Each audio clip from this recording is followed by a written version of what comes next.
오늘 주신 하나님의 말씀입니다. 창세기 2장 18절에서 22절까지 제가 읽어드리겠습니다. 주 하나님이 말씀하셨다. 남자가 혼자 있는 것이 좋지 않으니 그를 돕는 사람 곧 그에게 알맞는 짝을 만들어 주겠다. 주 하나님이 들의 모든 짐승과 공중의 모든 새를 흙으로 빚어서 만드시고 그 사람에게로 이끌어 오셔서 그 사람이 그것들을 무엇이라고 하는지를 보셨다. 그 사람이 살아있는 동물 하나하나를 이르는 것이 그대로 동물들의 이름이 되었다. 그 사람이 모든 집 짐승과 공중의 새와 들의 모든 짐승에게 이름을 붙여주었다. 그러나 그 남자를 돕는 사람 곧 그의 짝이 없었다. 그래서 주 하나님이 그 남자를 깊이 잠들게 하셨다. 그가 잠든 사이에 주 하나님이 그 남자의 갈빗대 하나를 뽑고 그 자리는 살로 메우셨다. 주 하나님이 남자에게서 뽑아낸 갈빗대로 여자를 만드시고 여자를 남자에게로 데리고 오셨다. 우리 친구들 있는 자리에서 여러분들의 목소리로 18절 말씀을 한번 읽어보겠습니다. 시작. 주 하나님이 말씀하셨다. 남자가 혼자 있는 것이 좋지 않으니 그를 돕는 사람 곧 그에게 알맞는 짝을 만들어 주겠다. 2021년도 지혜를 찾아 함께 떠나는 여행 가운데 우리 친구들 반갑습니다. 아직 코로나가 쉽게 진정될 기미가 보이지 않네요. 제가 이런 표현을 잘 하는 사람은 아닌데요. 여러분들 정말 보고 싶습니다. 부끄럽네요. 여러분들 빨리 여러분들의 얼굴을 뵙기를 바랍니다. 우리 지난주에 나눴던 말씀 기억하고 있나요? 우리가 정체성에 대한 이야기들을 해 나가면서 창조주 하나님께서 저와 여러분들 그리고 모든 인간들을 세상 그 어떤 피조물과도 견줄 수 없는 가치를 지닌 존재로 창조하셨다라는 말씀을 여러분들과 나눴습니다. 말씀을 나누면서 여러분들 안에 담겨져 있는 그 귀한 가치를 조금이나마 느낄 수 있었던 시간이 되었기를 바랍니다. 하지만 친구들, 여러분들 혹시라도 오해할지 모른다라는 생각이 들었습니다. 가치 있는 존재로 창조되었다라는 말이 완벽한 존재로 창조되었다라는 말은 아니라는 것입니다. 우리는 완벽이라는 말을 참 좋아합니다. 누구나 완벽한 사람이 되고 싶어 합니다. 완벽한 스펙을 쌓고 완벽한 능력을 가지고 싶어 하죠. 완벽한 학교를 다니고 싶어 하고 완벽한 직장을 가지고 싶어 합니다. 누군가는 완벽한 세상을 만들기 위해 투쟁하기도 합니다. 또 누군가는 완벽해지기 위해 수술을 감행하기도 하고요. 나에게 완벽한 짝을 찾기 위해 평생의 시간을 보내는 사람도 있습니다. 근데 여러분들 이런 생각 해본 적 있나요? 무엇이 완벽일까요? 완벽한 외모와 완벽한 능력, 또 완벽한 도덕성과 완벽한 스펙에 대한 정확한 기준을 들어본 적 있나요? 사실 우리는 깊이 생각해 보면 완벽이 무엇인지 정확히 모르는 상태로 완벽을 추구하며 살고 있다라는 것입니다. 그런데도 우리는 완벽을 강요받는 시대를 살고 있고요. 정확하지 않는 그 완벽한 기준에 늘 자신과 남을 비교하며 살고 있습니다. 그래서 완벽한 무언가를 만들어내고 싶은데 그러지 못해서 항상 문제가 생기기 시작합니다. 완벽주의라는 말까지 있는 시대인데 이 완벽주의도 사실 무언가 부족해서 무언가 불안해서 생기는 어떤 병적인 증상이라는 거죠. 왜 우리는 이 완벽에 대한 정확한 기준이 없을까요? 그것은 간단한 이유입니다. 하나님께서 완벽한 사람을 만들어 주시지 않았기 때문입니다. 우리는 한 번도 완벽한 사람에 대한 그 완벽한 사람을 보지 못했다라는 거죠. 사실 완벽이라는 말을 붙일 수 있는 유일한 존재는 우리 창조주 하나님 한 분뿐이십니다. 우리가 종종 하나님을 전지전능하신 분이라고 이야기하잖아요. 모든 것을 다 하시고 모든 것을 다 하실 수 있는 분. 그래서 NIV 영어 성경에 퍼펙트라는 말을 찾아보면 딱 5번 등장하거든요. 근데 그 모두가 하나님을 향해 사용하는 말입니다. 사람은 완벽하지 않다라는 것입니다. 왜죠? 사람은 피조물이기 때문입니다. 하나님께서 피조물인 우리를 완벽하게 만들지 않으셨다라고 해서 우리가 잘못 만들어진 존재는 아닙니다. 우리가 완벽하게 만들어지지는 않았는데요. 하나님의 형상과 모양을 담아놓은 유일한 피조물로서의 능력은 가지고 있습니다. 오늘 말씀 가운데 그 예가 19절, 20절 가운데 등장합니다. 하나님께서 아담에게 세상의 모든 동물과 새들 그리고 집짐승들, 들의 짐승들을 데리고 오셨을 때 아담이 했던 일이 있습니다. 무슨 일이죠? 이름을 지어줍니다. 여러분들, 이름을 지어준다라는 것의 의미가 무엇일까요? 이런 시가 있죠. 내가 그의 이름을 불러주기 전에는 그는 다만 하나의 몸짓에 지나지 않았다. 내가 그의 이름을 불러주었을 때 그는 나에게로 와서 꽃이 되었다. 김춘수 시인의 꽃이라는 시입니다. 하나의 몸짓에 지나지 않았다라는 것이 무엇일까요? 그 몸짓이 나에게는 어떠한 의미도 되지 않았다라는 거겠죠. 비로소 이름을 부를 때 그는 나에게로 와서 꽃이라는 의미가 되었다라는 것입니다. 이름을 지어준다라는 것에 대한 의미는 그 동물이 가진 가치와 의미를 부여해 준다라는 것입니다. 하나님께서 하나님의 형상과 모양이라는 가치를 우리에게 넣어 주셨던 것처럼 아담도, 하나님을 대신해 일하는 아담도 동물에게 그가 가진 가치와 의미를 부여해 준다라는 것입니다.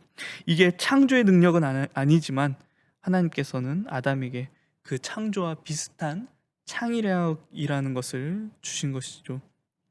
완벽한 능력은 아니지만 이 세상을 다스리기에 충분한 능력이라는 것입니다. 또 본문 가운데 남자가 혼자 있는 것이 좋지 않으니라는 그 말씀을 보면 하나님께서 뭔가 실수하셨나? 하나님께서 뭔가 잘못 만드셨나라는 그런 느낌을 받기도 합니다.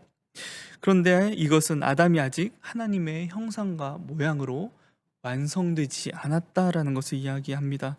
아직 창조가 완성된 상태가 아니라는 것을 이야기하는 거죠. 하나님이 어떤 분이라고 제가 전에 말씀드렸나요? 사랑의 하나님, 그 사랑의 하나님이 성부, 성자, 성령 그 세 분이 사랑으로 관계 맺는 그런 존재라고 제가 말씀을 드렸습니다. 그렇다면 하나님의 형상을 지닌 이 사람도 이 땅 가운데 그와 같은 관계를 맺으며 살아야 하는 것입니다. 그래서 하나님께서 이 아담, 이 남자에게 돕는 사람, 개역개정 성경에는 돕는 배필이라 나와 있죠. 이 돕는 사람을 주시겠다 말씀하십니다. 히브리어로는요, 에제르커 네게드라는 말인데요. 아마 제가 전에 우리 중고등부 설교 가운데 이야기했던 것을 기억하는 친구들이 있을 것입니다. 이 말은 정반대에 마주보고 서서 도와주는 사람을 의미하는 말입니다. 무엇이 정반대일까요? 생긴 것도 정반대고요. 그 본질도 정반대고 무엇보다도 상대방에게 없는 능력을 가진 존재라는 것입니다. 서로에게 없는 능력으로 서로를 돕고 서로의 없는 것을 채워주는 그런 관계라는 거죠. 조금 어려운 말로 하면 상호 보완적인 관계라고 이야기하는 것입니다. 이것은 단순히 남녀의 관계뿐만이 아닙니다. 아담과 하와의 관계는 모든 인간 관계의 시작이잖아요. 그렇기 때문에 모든 인간관계가 혼자서는 살아갈 수 없는 상호 보완의 관계, 쉽게 말하면 퍼즐과 같이 맞춰지는 관계여야 한다라는 것입니다. 여러분들, 퍼즐 하나로는 아무것도 할 수 없습니다. 그 각각의 모든 퍼즐들이 각자의 자리에 맞춰지게 되면 작품이 되는 거죠. 그렇다고 해서 퍼즐 한 개, 달랑 하나 있는 게 아무 의미 없다라는 것이 아닙니다.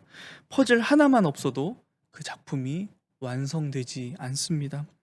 아담이 홀로 이름 짓는 그 일도 대단한 일이지만 결국 하와와 함께 했을 때 하는 일이 더 크고 더 멋진 일을 이루게 되는 것입니다. 그런데 오늘날 우리가 우리 주변을 돌아보면 상호 보완의 관계가 쉽게 이루어지지 않습니다. 상호 보완의 관계가 아니라 상호 탄압의 관계가 되어갑니다. 서로 돕는 일이 아니라 서로 상처 주는 일을 더 앞세우게 됩니다. 오늘날 우리가 보면 하나님께서 그렇게 맞춰져 가시는 퍼즐들이 잘 맞춰지지 않는 것 같습니다. 그 이유에 대해서는 다음 시간에 여러분들과 좀 더 깊이 나눠보도록 할게요. 하나님의 형상과 모양이 담긴 인간은 각각 장점과 강점, 그것들을 가지고 있습니다. 그것을 다른 말로 하면 개성이라 이야기할 수 있을 것입니다. 그 개성을 가졌다라는 것, 그리고 그 개성으로 나와 다른 개성을 가진 이들을 도우며 사는 것이 하나님의 형상과 모양을 지닌 우리의 정체성 중 하나입니다. 그렇기 때문에 여러분들, 나에게 없는 것으로 조급해하지 않았으면 좋겠습니다. 완벽해지라고 여러분들 너무 애쓰지 않았으면 좋겠습니다. 그런데 이런 노력들은 필요하겠죠. 하나님께서 나에게 주신 강점이 무엇인지, 하나님께서 나에게 주신 개성이 무엇인지 찾는 노력은 분명 필요합니다. 중학생, 학생, 우리 친구들은 고등학교를 바라볼 테고, 우리 고등학교 다니는 친구들은 또 대학교를 바라볼 텐데요. 누구나 찾는 완벽한 학교가 아니라 나의 강점을 발견해주고 성장시켜줄 학교를 찾았으면 좋겠습니다. 누구나 찾는 완벽한 직장이 아니라 나의 강점이 강조될 수 있는 직장을, 그것을 찾아 그것이 무엇일까 고민하는 여러분들 되었으면 좋겠습니다. 누군가의 얼굴과 같아지기 위해서가 아니라 하나님께서 내 얼굴과 또 내 몸 가운데 주신 개성은 무엇인지, 또 그것이 얼마나 아름답게 창조된 것인지를 발견할 수 있는 여러분들이 되길 바랍니다. 남과 나를 비교하는 시간들보다 하나님께서 나에게 주신 그 강점들을 발견하는 시간들이 늘어날 때 여러분들의 정체성은 더욱더 견고해지는 것이고요. 더 나아가 하나님께서 여러분들을 이 땅 가운데 보내주신 그 이유를 찾게 될 것입니다. 다시 한번 말씀드립니다. 여러분들 완벽하지 않아도 괜찮습니다. 여러분들 자체만으로도, 여러분들 자체만 가진 그 가치와 또 그 강점만으로도 충분하다는 사실을 여러분들 꼭 기억해 주시기 바랍니다. 함께 기도하겠습니다. 하나님, 오늘 말씀 주심을 감사드립니다. 완벽을 요구하는 이 세상 가운데 우리 학생들 많이 지쳤을 거라 생각되어 오늘 말씀을 함께 나누었습니다. 하나님의 오늘 이 말씀이 우리 친구들에게 희망이 되고 소망이 되었길 바랍니다. 많은 경험들 속에서 하나님께서 우리 친구들에게 각자에게 주신 그 강점과 개성들을 발견할 수 있도록 인도해 주시고, 그것이 나만을 위해 쓰이는 것이 아니라 다른 이들을 돕게 하시고 또 그들과 함께 더 큰 하나님의 일을 할 수 있는 우리 학생들이 될 수 있도록 성장시켜 주시옵소서. 예수님의 이름으로 기도드립니다. 아멘. 광고하겠습니다. 여러분들, 사순절 기간을 알려드립니다.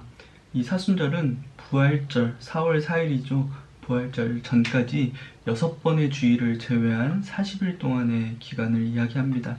이 사순절 기간 동안 성도들은 주님의 십자가를 생각하면서 회개하고 또 기도하고 절제하고 금식하고 또 주님의 그 고난을 묵상하는 경건의 생활을 해야 돼요. 그래서 순환의 길, 우리를 위해서 십자가의 길을 걸어가 주신 예수님을 기억하면서 그 은혜를 감사하는 기간입니다. 미리 부활주일 또 고난주간 기간 알려드리니까 우리 친구들 그 40일 기간 동안 예수님의 고난을 기억하면서 예수님의 고난에 동참할 수 있기를 바랍니다. 우리 친구들 언제든지 저에게 연락해 주시길 바라고요. 필요하면 어떤 시간이든 가능합니다. 아직까지 한 명도 연락이 오진 않았지만 혹시라도 힘들고 어려운 일 있으면 언제든지 연락해 주시기 바랍니다. 나누고 싶은 기도의 제목들 언제든지 공유해 주시고요. 예배 후에 나눠드린 공과 꼭 열심히 해주시기 바랍니다. 네, 광고 마치겠습니다. 네, 주기도문으로 오늘 예배를 마치겠습니다. 하늘에 계신 우리 아버지여, 이름이 거룩히 여김을 받으시오며 나라가 임하시오며 뜻이 하늘에서 이루어진 것 같이 땅에서도 이루어지이다. 오늘 우리에게 일용할 양식을 주시옵고 우리가 우리에게 죄 지은 자를 사하여 준 것 같이 우리 죄를 사하여 주시옵고 우리를 시험에 들게 하지 마시옵고 다만 악에서 구하시옵소서. 나라와 권세와 영광이 아버지께 영원히 있사옵나이다. 아멘.